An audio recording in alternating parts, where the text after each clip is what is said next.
Hello hi నమస్తే, నేను మీ సురేష్ గౌడ్. భువనగిరినంతా పచ్చదనం చేయడమే తమ లక్ష్యమని భువనగిరి ఎమ్మెల్యే కుంభం అనిల్ కుమార్ రెడ్డి అన్నారు. యాదాద్రి భువనగిరి జిల్లా భువనగిరిలోని ప్రభుత్వ జూనియర్ కళాశాల మైదానంలో నిర్వహించిన ఓణ మహోత్సవ కార్యక్రమానికి ఆయన ముఖ్య అతిథిగా హాజరై విద్యార్థులతో కలిసి కళాశాల మైదానంలో మొక్కలు నాటారు. ప్రతి ఒక్కరూ ఇంటింటా చెట్లను నాటాలని పిలుపునిచ్చారు. నాటిన ప్రతి మొక్కను సంరక్షించుకోవాల్సిన బాధ్యత ప్రతి ఒక్కరిదన్నారు.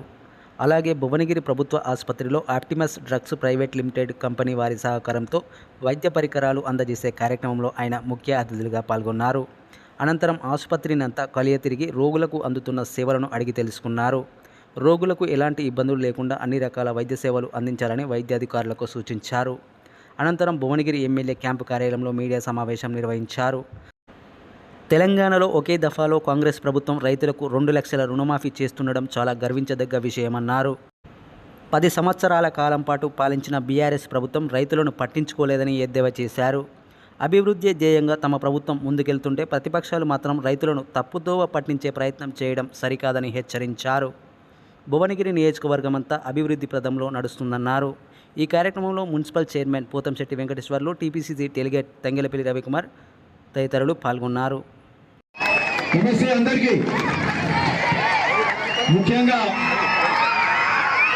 భువనగిరి పట్టణానికి సంబంధించి అనేక స్కూల్స్కి వెళ్ళి ట్రిస్మా కానీ వివిధ ప్రభుత్వ పాఠశాలల నుంచి కానీ విచ్చేసిన స్కూల్ చిల్డ్రన్ అందరికీ కూడా మీ అందరికీ కూడా శుభాకాంక్షలు తెలుపుతా ఉన్నాం.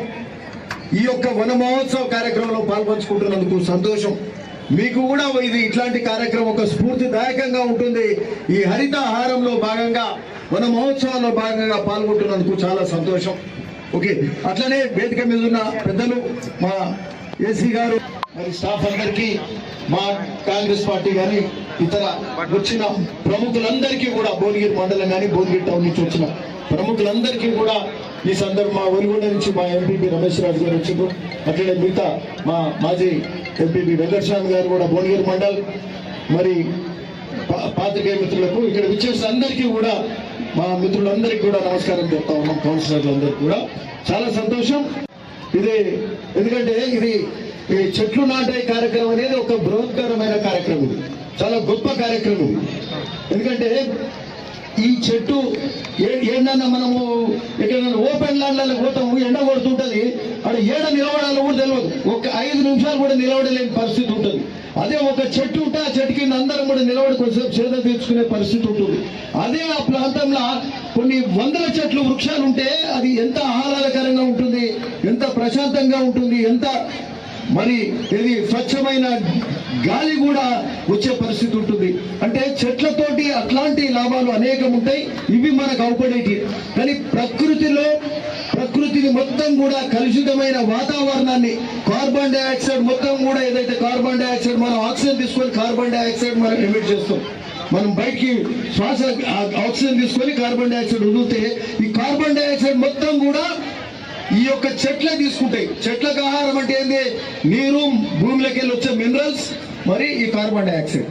అంటే ఈ విధంగా మొత్తం కూడా వాతావరణంలో ఒక రీసైకిల్ లాగా నడవాలి అంటే, మరి ఏదైతే ప్రాణవాయువు మరి సృష్టించాలంటే ఈ చెట్లతోటే జరుగుతుంది తప్ప ఇంకో దాంతో కాదు. మరి అట్లాంటి చెట్లను మనం కాపాడుకోవాల్సిన అవసరం ఎంతైనా ఉందని కూడా ఈ సందర్భంగా చెప్తా ఉన్నాం.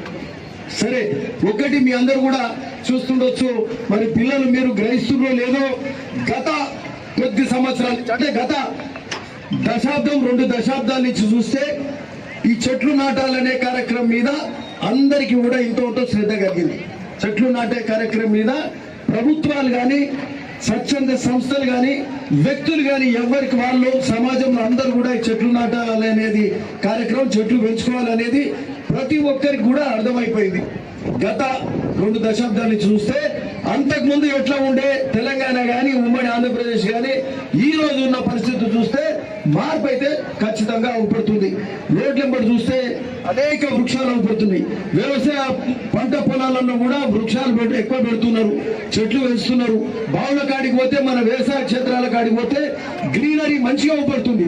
అంటే అంతకుముందు కంటే ఎక్కువ కూడా సుందరంగా ఈ మధ్యలో అవపడుతుంది. అంటే ఆ ప్రాంతం అంతా కూడా సుభిక్షంగా, మంచిగా, సుందరంగా అవపడుతుంది. మరి అందరికీ కూడా మేలు చేసేలాగా ఉంటుందని కూడా ఈ సందర్భంగా అవుపడుతుంది. అంటే అట్లాంటి మార్పు ఆల్రెడీ మొదలైంది. కానీ వందలేళ్ల నుంచి ఈ వృక్షాలను కూల్చివేయడంతో, వృక్షాలను ఎక్కడికక్కడి చెట్లను నరకడంతో కొంత ఇబ్బంది, చాలా నష్టపోయినాం. ఆ నష్ట నివారణ ఈ మధ్య జరుగుతుంది. కానీ ఇంకా దీన్ని ఇంకా ముందుకు తీసుకెళ్లాల్సిన అవసరం ఉంది. ఈ రోజు నిజంగా ఇది గొప్ప విషయం. భువనగిరి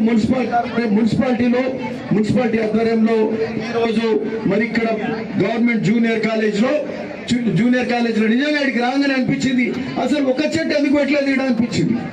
ఇప్పుడే అన్నాం మనం అందరూ చెట్లు పెట్టే కార్యక్రమాలు చేస్తున్నారు. అంత వ్యక్తులు కానీ, సమాజం కానీ, ప్రభుత్వాలు కానీ అందరు చేస్తూ ఉన్నారు. ఇక్కడ గవర్నమెంట్ కాలేజీలో ఇంత స్థలం ఉండి చెట్లు ఎందుకు పెట్టలేదని ఆ చెట్లు పెట్టేటప్పుడు అనిపించింది. అదే మీరు ఏసీ గారితో కూడా అనడం జరిగింది. సరే అంటే అది ఎందుకు వచ్చిందో ఇక్కడ వెలితి, సరే ఆ వెలితి ఈరోజు గవర్నమెంట్ జూనియర్ కాలేజ్లో ఈరోజు తీరుస్తున్నాం. అదే ఇక్కడ ఇదే కాలేజ్ గ్రౌండ్స్ లో చుట్టూ చెట్లు మంచిగా ఉంటే చాలా ఆహ్లాదకరంగా, అందంగా కూడా ఈ కాలేజ్ గ్రౌండ్స్ ఉంటాయని కూడా ఈ సందర్భంగా చెప్తూ, సరే ఈరోజు పిల్లలందరం కూడా కలిసి అన్ని భువనగిరికి సంబంధించిన స్కూల్స్ అందరం కూడా కలిసి ఇక్కడ భువనగిరి జూనియర్ కాలేజ్ ఆవరణ, అట్లే గర్ల్స్ హై స్కూల్ ఇక్కడ ఆవరణలో మొత్తం కాంపౌండ్ వాళ్ళని బట్టి చెట్లు పెట్టుకోవడం. మరి ఈ చెట్లు కూడా మంచి చెట్లు పెట్టిరు, 50 చెట్లు పెట్టిరు. అది కొన్ని ఏంటంటే అందంగా ఉండే చెట్లు ఉంటాయి, అందం కాదు, అందం కంటే ఎక్కువ పెరిగి ఎక్కువ గ్రీనరీ ఇస్తే, గ్రీనరీ ఆకుపచ్చదనంతో ఎక్కువ అందంగా ఉంటుంది. కాబట్టి పెరిగే చెట్లను, పెద్ద చెట్లను పెట్టాల్సిన అవసరం ఉంటుంది. కాబట్టి అట్లాంటి చెట్లే పెట్టిరు. 50 చెట్లు ఉన్నాయి, ఇంకేముండే రావి చెట్లు అంటే మర్రి చెట్లు పెట్టిన పెద్ద చెట్లు, పాతకాలంలో ఉండేటి ఆ మర్రి చెట్లు ఇవన్నీ కూడా ఈ మధ్యలో అవపడతలు. సో అట్లాంటివి పెడితే ఏంటంటే ఎక్కువ నీడ వస్తుంది, ఎక్కువ కూడా వాతావరణానికి కూడా సాయం ఉంటుంది. కాబట్టి వానలు పడడానికి ఇవన్నిటికి కూడా చెట్లు, వృక్ష సంపద పెరుగుతూనే వాతావరణంలో మళ్ళా మానవానికి అనుకూల పరిస్థితులు ఏర్పడతాయి. వానలు పడటానికి కానీ, మంచి వాతావరణం ఉండటానికి కానీ ఇవన్నీ కూడా ఏర్పడతాయి. సరే సంతోషం.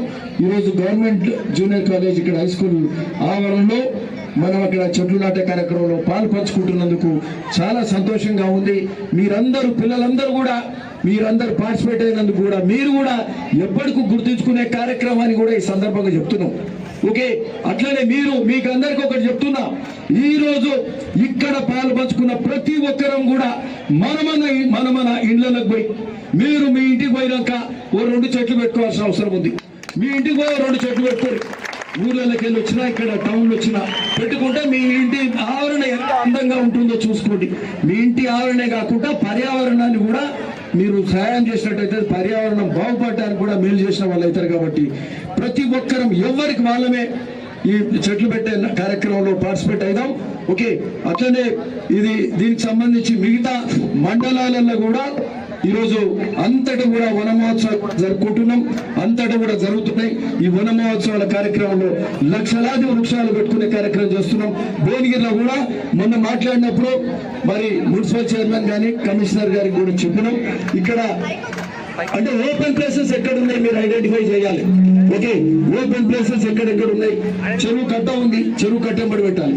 లేకపోతే ఓపెన్ ల్యాండ్స్ ఎక్కడ ఉన్నాయి, అసైన్ ల్యాండ్స్ ఎక్కడ ఉన్నాయి, ఆ ప్రాంతంగా ఎక్కడ అనువుగా ఉన్నదో, ఏదో మనం అంటే పేరు కోసం ఈడ ఒక ప్రోగ్రామ్ చేసినాం, ఈడ పెట్టినాం చెట్లు కాదు, మొత్తం ఎన్ని చెట్లు పెడుతున్నాం, ఆ చెట్లు ఎక్కడెక్కడ పెడుతున్నాం, సరి అయిన ప్రాంతం ఉండాలి. ఆ చెట్లు మళ్ళీ మెయింటైన్ చేసే పరిస్థితి కూడా ఉండాలి. 2 లక్షల చెట్లు పెట్టి మరి 10,000 కూడా బతకాల్సిన పరిస్థితి ఉండదు. 2 లక్షల చెట్లు పెడితే కనీసం అందులో సగం చెట్లు బతకాల్సిన పరిస్థితి ఉంది. ఎందుకంటే ప్రతి సంవత్సరం ప్రభుత్వాలు లక్షల చెట్లు పెడితే అవి ఎన్ని ఉంటున్నాయి, 10% కూడా ఉండదు. సగం బతికిచ్చినా మనం గొప్పలం అవుతాం. సగం చెట్లు బతకాలే. అవి ఒక 5-10 ఏళ్ళు పెరిగినాయి అనుకోండి, అవి ఎల్లకాలం ఆ చెట్లు ఉంటాయి. రానున్న తరాలందరికీ కూడా మేలు జరుగుతుంది. లీడర్లు కాపాడాలి. లీడర్లు ఎంతమంది లీడర్లు కాపాడాలి. యూత్ ఇక్కడికి వచ్చిన పిల్లలు, మీ యూత్ అంతా కూడా మీ గ్రామాలకు వెళ్ళి, గ్రామాలు కానీ మీ వార్డ్స్లలో కానీ చెట్లు పెట్టి ఆ చెట్లు నాటే కార్యక్రమం చేస్తే ఈనాటి కార్యక్రమం కంటే మీరు రేపు చేయబోయే కార్యక్రమం ఇంకా గొప్పదవుతుందని కూడా మీ తల్లిదండ్రులు కూడా చెప్పి కార్యక్రమాన్ని మంచిగా చేయండి అని కూడా ఈ సందర్భంగా చెప్తా ఉన్నాం. సుందరంగా తీర్చిదిద్దాం. భువనగిరికి అభివృద్ధి పరంగా అన్ని నిధులు తీసుకొస్తాం. ఈ మధ్యలో మీకు చెప్తా ఉన్నాం, భువనగిరిలో ఏదైతే ఈ టవర్ లైన్స్ ఉన్నాయి, వైర్ గుంజలే, దానికి ఆ వైర్లకు 3.9 కోట్ల నిధులు శాంక్షన్ అయిన నిధులు బట్టి విక్రమార్క గారి దగ్గర మాట్లాడాలి. నిధులు తీసుకొచ్చాం.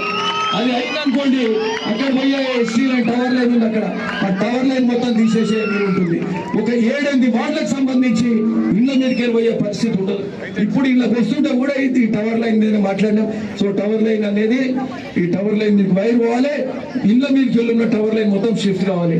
అట్లే భువనగిరికి సంబంధించిన రోడ్లు కానీ డ్రైనేజీలు కానీ మంచిగా చేసి భువనగిరికి అత్యధిక నిధులు, మొదటి మున్సిపాలిటీ భువనగిరికి స్పెషల్ ఫండ్స్ తీసుకుందాం. ముఖ్యమంత్రి రేవంత్ రెడ్డి గారిని అడిగి మరి కాంగ్రెస్ ప్రభుత్వం అన్ని కార్యక్రమాలు చేస్తుంది కాబట్టి మొదటి ఒక నిమిషం అంటే భువనగిరిను సుందరంగా తీర్చిదిద్దే కార్యక్రమం చేద్దాం. మనకు సంబంధించిన పేదవాళ్లకు ఇండ్లు లేని వాళ్ళు ఇక్కడ ఉండే అవసరం, ప్రతి ఒక్కరికి ఇండ్లు ఉండే కార్యక్రమం చేయాలి. ప్రతి ఒక్కరికి మరి ఇండ్లు ఇచ్చే కార్యక్రమం, ఇండ్లు వచ్చే కార్యక్రమం చేయాలి. రోడ్లు డ్రైనేజీలు వసతులు చేస్తూ పార్కుల మీద కూడా హెచ్ఎండిఓ తోటి మాట్లాడినాం. పార్కులు కూడా సుందరంగా తీర్చిదిద్దుదాం. అక్కడ కూడా మరి సంబంధించి చెట్లు గిట్ల పెట్టి మన భువనగిరిలో మంచిగా తీర్చిదిద్దుకుందాం, సుందరంగా చేసుకుందామని కూడా ఈ సందర్భంగా చెప్తూ అందరం కలిసి మరి భువనగిరిని అభివృద్ధి చేసుకుందామని కూడా ఈ సందర్భంగా చెప్తూ అందరికీ నమస్కారం. Thank you. ఈ కాలేజ్ గ్రౌండ్స్ లో ఒక జిమ్ ఏర్పాటు చేయాలని చెప్పి భువనగిరి వాకర్స్ అసోసియేషన్ అడుగుతున్నారు. సో జిమ్ ఏర్పాటు చేసుకుందామా చేసుకుందాం. వాకర్స్ కోసము వాకింగ్ ట్రాక్, వాకర్స్ ఏమో పొద్దుగాలు వస్తారు, మనకేమో ఎప్పుడు అవసరం పడుతుంది పిల్లలకు, యూత్ కు. అవునా, మనకే ఎక్కువ మేలవుతుంది. వాళ్ళు మన కోసం అడుగుతున్నారు, వాళ్ళ కోసం అడుగుతున్నారు. క్రీడాకారులకు రన్నింగ్ ట్రాక్ కూడా, అట్లే ప్రహరీ కూడా నిర్మాణం, మూత్రశాల, మరుగుదొడ్లు మరి ఎన్నున్నాయి ఇక్కడ. ఆ వసతులు కూడా లేవాలి, అవి కొన్ని ఉన్నట్టున్నాయి. ఖచ్చితంగా ఏర్పాటు చేద్దాం, ఎక్కువ ఏర్పాటు చేద్దాం. ఓకే, ఏసీ గారు కూడా ఉన్నారు. ఓకే, వారు సమక్షంలో కలెక్టర్ గారు వచ్చి ఉండే, వారు చీఫ్ మినిస్టర్ మీటింగ్ వెళ్ళినారంట. ఓకే, విద్యుత్ దీపాలు ఏర్పాటు ఇవన్నీ కూడా చేసుకుందాం. ఎందుకంటే భువనగిరికో ఈ జూనియర్ కాలేజు, ఈ కాలేజ్ కానీ కాలేజ్ గ్రౌండ్స్ అంటే ప్రెస్టీజియస్ ఉంటుంది. అంటే ఇది ఒక గర్వకారణం. ఇంత భువనగిరి సెంటర్లో ఇన్ని ఎకరాలలో ఇది ఉందంటే దీన్ని మంచిగా తీర్చిదిద్దుకునే మనము అవసరం ఎంతైనా ఉంది. ఒక రన్నింగ్ ట్రాక్ కానీ, ఒక వాకింగ్ కానీ, జిమ్ కానీ, టాయిలెట్స్ కానీ, కాంపౌండ్ వాళ్ళు ఇవన్నీ కూడా ఖచ్చితంగా ఏర్పాటు చేసుకుందామని కూడా ఈ సందర్భంగా చెప్తున్నాం. సోర్సెస్ కూడా ఖచ్చితంగా ఏర్పాటు చేసుకుందాం. ఓకే, మనము ఈ స్కూల్స్లల్లో మంచిగా అన్ని గౌరవ ముఖ్యమంత్రి రేవంత్ రెడ్డి గారు మొన్న గడచిన 3 నెలల్లో 7.5 కోట్ల రూపాయలు ఓన్లీ స్కూల్స్లలో పెట్టిండ్రు. ఓన్లీ ప్రైమరీ స్కూల్స్, అట్లనే ప్రైమరీ కానీ, అప్పర్ ప్రైమరీ కానీ, హై స్కూల్స్ లో కానీ మొత్తం జిల్లా మొత్తంలో ఒక భువనగిరి నియోజకవర్గంలో 7.5 కోట్ల రూపాయలు మనకే పెట్టిండ్రు. స్కూల్స్లలో టాయిలెట్స్ లేని పరిస్థితి ఉండకూడదు. స్కూల్స్ లో అడిషనల్ రూమ్స్ కానీ, కాంపౌండ్స్ వాళ్ళు కానీ మన అమ్మ ఆదర్శ పాఠశాల పేరు మీద పెట్టింది కాబట్టి అవన్నీ కూడా జరుగుతున్నాయి. ఇంకా ఎక్కడెక్కడైనా గ్యాప్స్ ఉంటే అవి కూడా చేస్తాము. అట్లనే ఇక్కడ మన జూనియర్ కాలేజ్ హై స్కూల్లో మొదటిగా ఇక్కడ అన్నిటికంటే ఇక్కడ మంచిగా చేసి ఈ ఎగ్జాంపుల్ మిగతా స్కూల్స్లలో అంతటా కూడా చేసే కార్యక్రమం చేద్దాం. Thank you. పాత్రికేయ మిత్రులకు, సహచర కాంగ్రెస్ పార్టీ నాయకులు, కార్యకర్తలు అందరికీ నమస్కారం. ఈరోజు చాలా సంతోషం. తెలంగాణ కాంగ్రెస్ ప్రభుత్వం వచ్చినాక మరి నాడు ఏ విధంగా వైఎస్ రాజశేఖర రెడ్డి గారి కాంగ్రెస్ హయాంలో 2004లో ఏ విధంగా రైతు రుణమాఫీ చేసినారో మళ్ళా మధ్యలో 20 ఏళ్ళు రుణమాఫీ చేసిన ఎవరు కూడా చేయలేదు. 10 ఏళ్ళు బీఆర్ఎస్ ప్రభుత్వం రుణమాఫీ మాట్లాడింది కానీ చేయలేదు.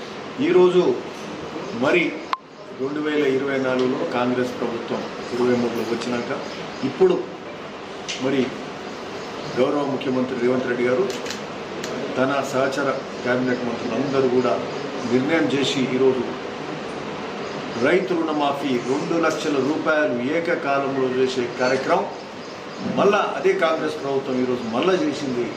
ఇది చాలా సంతోషంగా ఉంది. రైతులకు మరి ఏకకాలంలో, అది కూడా అంతకుముందు ఏ ప్రభుత్వం 1 లక్ష కంటే ఎక్కువ, ఈరోజు 2 లక్షల రుణమాఫీ చేస్తున్నందుకు చాలా సంతోషంగా ఉన్నది కూడా ఈ సందర్భంగా చెప్తా ఉన్నాం. సరే, ఈ సందర్భంగా ఒక్కటి చెప్పదలుచుకున్నాం. ఈ ఒక మంచి కార్యక్రమం చేస్తున్నప్పుడు అపోజిషన్ వాళ్ళకేం పని పాట లేకుండా అంటే దీని మీద బురద జల్లే కార్యక్రమం చేస్తుంది. అంటే ఇష్టం వచ్చినట్టు దాని మీద అర్థాలు తీసి వీళ్ళకి ఇస్తారు, కొందరికి వస్తుంది, రేషన్ కార్డు అని, అదని ఇదని అనేక మాటలు చెప్పే కార్యక్రమం చేస్తున్నారు. రైతులను ఇబ్బంది పెడుతూ కన్ఫ్యూజ్ చేస్తున్నారు. రైతులకు ఒకటే మాట మేము చెప్తున్నాం. ఈరోజు కాంగ్రెస్ ప్రభుత్వం రేవంత్ రెడ్డి గారు ముఖ్యమంత్రి గారు రైతుల రుణమాఫీ 2 లక్షల రూపాయలు ఉంటుందని చెప్తున్నారు. దానికి విధి విధానాలు కూడా వచ్చినాయి. ఎప్పుడైనా ఒక స్కీమ్ అనేది పెట్టినప్పుడు కొన్ని విధి విధానాలు అనేది మాట్లాడతారు. ఆ విధి విధానాలు చెప్తారు. అంటే ఏదో విధి విధానాలు ఉండాలి. లేనప్పుడు ఎవరు అప్లై చేస్తారు, ఎట్లా చేస్తారు అనేది కొంత అనుమానాస్పదంగా ఉంటుంది. కాబట్టి సో కొన్ని విధి విధానాలు పెడతారు. ఆ విధి విధానాలు పెట్టినప్పుడు ఎవరికైనా ఏదైనా ఇబ్బందులు ఉన్నప్పుడు ఆ ఇబ్బందులకు దానికి తగిన పరిష్కారం ఉంటుంది. ఖచ్చితంగా పరిష్కారం ఉంటుంది.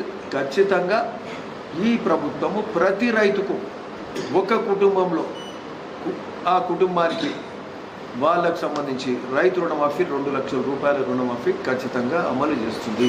ఇందులో ఏ మాత్రం సందేహం లేదు మరి అని చెప్పడానికి మరి చెప్తా ఉన్నాం. సరే, ఏదేమైనా ఈరోజు 10 ఏళ్ల పాటు రుణమాఫీ చేయడం 2014లో ప్రభుత్వానికి వచ్చి రుణమాఫీ అన్నారు. మొదటి దఫా ఇదే టీఆర్ఎస్ ప్రభుత్వం, నాటి ప్రభుత్వం రుణమాఫీ చేయడానికి 5 ఏళ్ళు తీసుకుంది.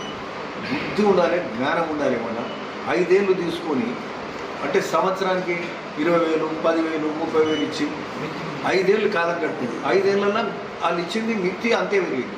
అంటే వాళ్ళు మిత్తి మాఫీ చేసినట్టే తప్ప రుణమాఫీ కాదు. లేదు, మొదటి 5 సంవత్సరాలు. రెండో 5 సంవత్సరాలు అయితే అసలు మొత్తం రుణమాఫీ చేయాలి. ఇప్పుడు చేస్తాం అప్పుడు చేస్తాం అన్నారు. మొదటిసారి అయితే అసలు చేయలేదు, రుణమాఫీ అసలు చేయలేదు. అంటే ఒక్కసారి అసలు అరకొర చేసి రెండోసారి అసలే చేయక మొత్తం ఎగ్గొట్టి మాట మీద నిలబడక అంటే అబద్ధ కార్యక్రమాలు చేసి ఈరోజు చేసే ప్రభుత్వాన్ని, ఈరోజు ఈ కాంగ్రెస్ ప్రభుత్వాన్ని అంటే మాట మీద నిలబడి ఈ కార్యక్రమాలు చేస్తున్న ముఖ్యమంత్రి గారిని, కాంగ్రెస్ ప్రభుత్వాన్ని మరి రైతులను తప్పుదోవ పట్టిస్తూ వాళ్ళను కన్ఫ్యూజన్ క్రియేట్ చేస్తుంది. ఇది తప్పు. రైతులందరూ కూడా ధైర్యంగా ఉండొచ్చు. ఇది సరే, మాట ఇచ్చినట్టు మాట నిలబెట్టుకుంటూ ఇది మన ప్రభుత్వం, ఇది మనం చేసుకుంటున్నాం. ఎందుకంటే మీరు ప్రజలు ఎన్నుకున్న ప్రభుత్వం. ఎక్కువ రైతాంగం అంత సపోర్ట్ చేసి అన్ని వర్గాల ప్రజలు చేస్తే వచ్చిన ప్రభుత్వం. మరి ఈ కాంగ్రెస్ ప్రభుత్వం ఖచ్చితంగా ప్రజల మనసులో తెలుసుకొని వాళ్ళ ఆలోచనను బట్టి అన్ని కార్యక్రమాలు జరుగుతాయి. ఈరోజు 6 గ్యారెంటీలు అమలు చేస్తారు. 6 గ్యారెంటీల ఉచిత బస్సు కానీ, 500 గ్యాస్ సిలిండర్ కానీ, మరి అట్లే గృహజ్యోతి 200 యూనిట్ల కరెంట్ బిల్ కానీ, ఆరోగ్యశ్రీ 5 లక్షల నుంచి 10 లక్షలు ఇచ్చే కార్యక్రమం కానీ, మరి అట్లే ఇందిరమ్మ ఇల్లు ఇచ్చే కార్యక్రమం మొదలైంది. ఇందిరమ్మ ఇల్లు కూడా 5 లక్షలు ఇల్లు లేని వాళ్ళకి ఇచ్చే కార్యక్రమం, అంచెలుగా 22 లక్షల ఇల్లు ఇచ్చే కార్యక్రమం, 22 లక్షల ఇల్లు ఇచ్చే కార్యక్రమం ఈరోజు కాంగ్రెస్ ప్రభుత్వం చేస్తుంది. ఖమ్మంలో మొదలుపెట్టాం. మొన్న ఎలక్షన్ చేయబట్టి కొంచెం ఆలస్యం అయ్యవచ్చు. పార్లమెంటు తర్వాత ఎమ్మెల్సీ ఖచ్చితంగా ఇందిరమ్మ ఇల్లు కూడా స్టార్ట్ అయింది. ఇల్లు లేని వాళ్ళు అంటూ ఉండరు ఈ రాష్ట్రంలో. సో అట్లాంటి కార్యక్రమాలు భరోసాతోటి ఈ ప్రభుత్వం చేస్తుంటే వీటన్నిటి మీద తప్పు. సో ఇందిరమ్మ ఇల్లు ఇస్తున్నారు, స్టార్ట్ అవుతాయి. మళ్ళా అట్లనే రైతు రుణమాఫీ కూడా 2 లక్షల రూపాయల రుణమాఫీ.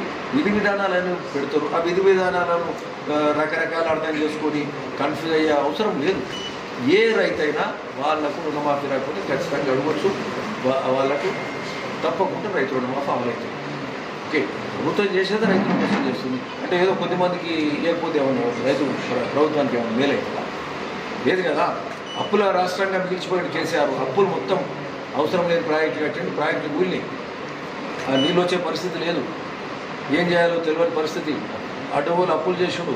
60,000 కోట్ల అప్పుల నుంచి 10 ఏళ్లలో 7 లక్షల కోట్ల అప్పులు చేసిండు. ఈరోజు పైసలు ఎడికెళ్ళి తేవాలనేది కూడా ఇబ్బందికర పరిస్థితి ఉంది. అయినా ధైర్యంగా సాహసంగా ఈరోజు 2 లక్షల రుణమాఫీ చేస్తున్నారు ముఖ్యమంత్రి గారు. వారికి నిజంగా ఇది హర్షించదగ్గ విషయం అని ఈ సందర్భంగా చెప్తూ తప్పకుండా రుణమాఫీ అమలవుతుంది. ఇందులో మిగిలి అవుతాయి. మళ్ళీ అట్లనే కొత్త రేషన్ కార్డు ఇచ్చే కార్యక్రమం కూడా అతి త్వరలో మొదలు కాబోతుంది. కొత్త పెన్షన్లు ఇచ్చే కార్యక్రమం కూడా, ఇంకా పెన్షన్లు రాని వాళ్ళకి ఇచ్చే కార్యక్రమం కూడా తొందరగా మొదలవుతుంది. ఏ దాంట్లో కూడా కాంగ్రెస్ ప్రభుత్వం వెనక్కు పోదు అని కూడా ఈ సందర్భంగా చెప్తా ఉన్నాం. సరే, ఏదేమైనప్పటికీ చాలా సంతోషం.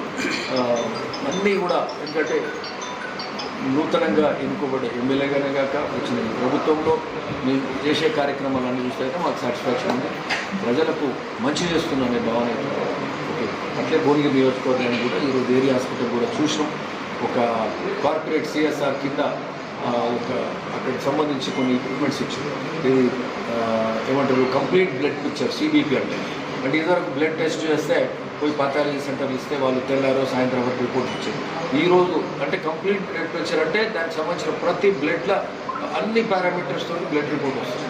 రోజు ఒక 500 అన్లిమిటెడ్ టెస్ట్ కూడా చేయడానికి వీలుంటుంది. సిబిపి మిషన్, అట్లే ఒక ఈసీజీ మిషన్, అట్లనే ఇంకేమంటారు ఇంకోటి కెమికల్ అనలైజర్ అంటే కెమికల్ డేటా బాడీలో లైక్ షుగర్ కానీ క్రియాటిన్ కానీ ఇటువంటి. సో ఇవన్నీ కూడా ఏరియా హాస్పిటల్లో ఒక కంపెనీ వాళ్ళు ఇచ్చేది పోచంపల్లికి సంబంధించిన వాళ్ళు. సరే మన దగ్గర కూడా ఏరియా హాస్పిటల్ ఇదివరకు ఉన్న పరిస్థితులు మంచిగా అయింది. డయాలసిస్ సెంటర్ కూడా చూసినాం. ఆడ 5 బెడ్లు ఉంటాయి, ఇంకా కొత్తగా 3 బెడ్లు వచ్చినాయి. సో ఆ బెడ్లకు సంబంధించి డయాలసిస్ ఎక్విప్మెంట్ వచ్చింది. డయాలసిస్ వాళ్ళు కూడా ఎక్కడో హైదరాబాద్ ఎక్కడో పోవాల్సిన అవసరం లేదు, మన దగ్గరనే డయాలసిస్ చేసుకోవచ్చు. రోజు 32 మందికి డయాలసిస్ చేయడానికి ఇక్కడ వసతులు వేయడానికి కూడా తయారుంది. మోరోవర్ ఏంటంటే మన ఏరియా హాస్పిటల్ ఇప్పుడు కొత్తగా వచ్చే మెడికల్ కాలేజ్కు అనుబంధంగా చేస్తూ ఉన్నాం. దీన్ని ఏరియా హాస్పిటల్ కాకుండా ఇప్పుడు రానున్న కాలంలో ఇది గవర్నమెంట్ మెడికల్ హాస్పిటల్ అవుతుంది. ఇది రాబోయే మెడికల్ కాలేజ్కు అనుబంధంగా ఉంటుంది. సరే అది కూడా పర్మిషన్ కోర్టుల సుప్రీంకోర్టులో అది మెడికల్ కౌన్సిల్ వాళ్ళు ఒక పూర్తి పర్మిషన్ ఇచ్చినప్పుడు అది ఇంతకుముందు పర్మిషన్ ఇచ్చినా కూడా వసతుల మీద కొద్దిగా తర్జన పడుతుంది. అది కూడా పూర్తిగా వస్తుంది. రాగానే హాస్పిటల్ కూడా స్టార్ట్ అవుతుంది. సో ఎనీవే ఒకటే చెప్పినాం డిఎంహెచ్ఓ కానీ ఆ మెడికల్ కాలేజ్ ప్రిన్సిపల్ కానీ ఈ హాస్పిటల్ ఏరియా హాస్పిటల్లో ఎమర్జెన్సీ సెంటర్ కానీ ఒక మెడిసిన్స్ అయితే కానీ ఇమ్మీడియట్గా వసతులు ఉండేలా చూడాలండి. మీకు సంబంధించిన వసతులు ఏమున్నా గవర్నమెంట్ నుంచి తీసుకొస్తాం. గవర్నమెంట్ నుంచి నిధులు రాని పరిస్థితుల్లో మన దగ్గర ఉన్న కార్పొరేట్స్ పోచంపల్లి ఫ్యాక్టరీస్, ఇంకా గ్లాస్ ఫ్యాక్టరీ, భీమనగర్ హాస్పిటల్, లేకపోతే స్వచ్ఛందంగా దాతలు చాలామంది కొన్ని కోట్ల రూపాయలన్నా తీసుకొచ్చి హాస్పిటల్లో ఫెసిలిటీస్ ఇచ్చే కార్యక్రమం ఖచ్చితంగా అమలు చేస్తాం. మరి పేషెంట్స్ రోగులకు అన్ని వసతులు ఇచ్చే దానికి మేలు చేస్తామని చెప్తున్నాం. ప్రతి 15 రోజుల ఒకసారి కూడా ఏరియా హాస్పిటల్ ఖచ్చితంగా విజిట్ చేస్తున్నాం ఈ సందర్భంగా చెప్తా ఉన్నాం. ఓకే, అక్కడ వాటర్ కూడా లేదంటే ఫిల్టర్ నేనే పెడతాను. సో ఇక అంతటా కూడా ఫిల్టర్స్ దివీస్ కంపెనీ మొత్తం కాన్స్టెన్సీలో అంతటా ఫిల్టర్స్ పెడతాం. ఓకే, ఫర్ ఎగ్జాంపుల్ ఇంకో మండలంలో 11 ఫిల్టర్స్ పెట్టాం దివీస్ వాళ్ళు ఇచ్చారు. మిగతా మండల్స్ కూడా వాళ్ళు ఇస్తూ ఉంటారు. ఇంకా పోచంపల్లి వాళ్ళు సిఎస్ఆర్ అంటే ప్రతి దగ్గర మేము చేసినా ఎవరు చేసినా ప్రభుత్వం చేసినా ప్రజల మేలు కోసమే అవన్నీ కూడా చేసే కార్యక్రమం చేస్తూ ఉన్నాం. సరే ఇవే కాకుండా నిన్న బస్సెస్ మీద కూడా ఒక వారం కింద ఇక్కడనే ఇదే క్యాంప్ ఆఫీస్లో మనము all depot managers Bhuvanagiri, Yadagirigutta, Narketpally, Nalgonda, మళ్ళీ అట్లనే హయత్ నగర్ 1, హయత్ నగర్ 2, దిల్షుక్ నగర్, చెంగచెర్ల, కంటోన్మెంట్ ఇంతమంది డిపో మేనేజర్స్ నల్గొండ కూడా చీట్న కూర్చొని అందరం లంచ్ మీటింగ్ పెట్టుకొని బస్సులు రూట్స్ అన్ని 31 రూట్స్ మాకు ఏర్పాటు చేయాలి. ప్రతి ఊరు బస్ కనెక్ట్ చేయాలని చెప్పడం జరిగింది. ఆ బస్ రూట్స్ మీద మేము చెప్పినట్టుగానే వారం లోపల 31 రూట్స్ ఇస్తే 23 స్టార్ట్ అయ్యింది, 23 రూట్లు స్టార్ట్ అయ్యింది. మేము ఒకటే దృష్టి పెడతాం అంటే ప్రతి ఊరికి బస్సు పొద్దుగాల సాయంత్రం పోవాల్సిన అవసరం ఉంది. మినిమం ఎక్కువ పోయేటి రూట్ల మధ్యలో ఉంటే 2 సార్లు 3 సార్లు పోవచ్చు. సో అది స్టార్ట్ అయింది. సో మాకు ఒక సాటిస్ఫాక్షన్ ఉంది. మేము మా ప్రయత్నంలో 31 రూట్లు అడిగితే 23 స్టార్ట్ అయింది 1 వీక్. ఇప్పుడు మళ్ళీ నిన్న పొన్నం ప్రభాకర్ గౌడ్ను కలిసిన ఆర్టీసీ మినిస్టర్ నిన్న కలిసిన. ఓకే, కలిసి మాకు ఇంకా 8 రూట్లు రాలే, ఇంకా కొత్తగా 22 రూట్లు, ఇంకా కొత్తగా 15 రూట్లు అవసరం. అంటే కొత్తగా మళ్ళీ 23 రూట్లను మళ్ళీ మాకు బస్సెస్ అవసరం ఉన్నాయని చెప్పి దాని మీద అడిగినాం. ఓకే, సో తొందరగా అవి కూడా ఏర్పాటు చేసుకుంటాం. మళ్ళీ అట్లనే మన భువనగిరి ఇక్కడ కూడా భువనగిరి బస్ స్టాండ్లకు రాత్రి 8 అయితే బస్సులు వస్తుంది. అటు వరంగల్ పోయే బస్సులు ఒక్కటి అవుతాయి ఎక్స్ప్రెస్, నర్సంపేట కానీ నిజాంగాబాద్ కానీ ఓరాయిల్ ఈ బస్సెస్ అవుతారు. బస్సులన్నీ ఖచ్చితంగా భువనగిరి బస్ స్టాండ్లకు రావాలి. సో ఇది ఎందుకంటే భువనగిరి టౌన్ జిల్లా కేంద్రంగా బస్సులు రాకపోతే మాత్రం కరెక్ట్ రావాలి. సో ఖచ్చితంగా బస్సులు రావాల్సిన అవసరం ఉందని కూడా ఇది గట్టిగా చెప్పిన భువనగిరి కూడా సెంటర్ కూడా వస్తాయి. అట్లా ఎయిమ్స్ దగ్గర కూడా బస్సెస్ రావాలి అని కూడా చెప్పారు. ఓకే, ఎనీవే అన్నిటి మీద సమగ్రంగా పని చేసుకుంటూ పోతున్నాం. Thank you.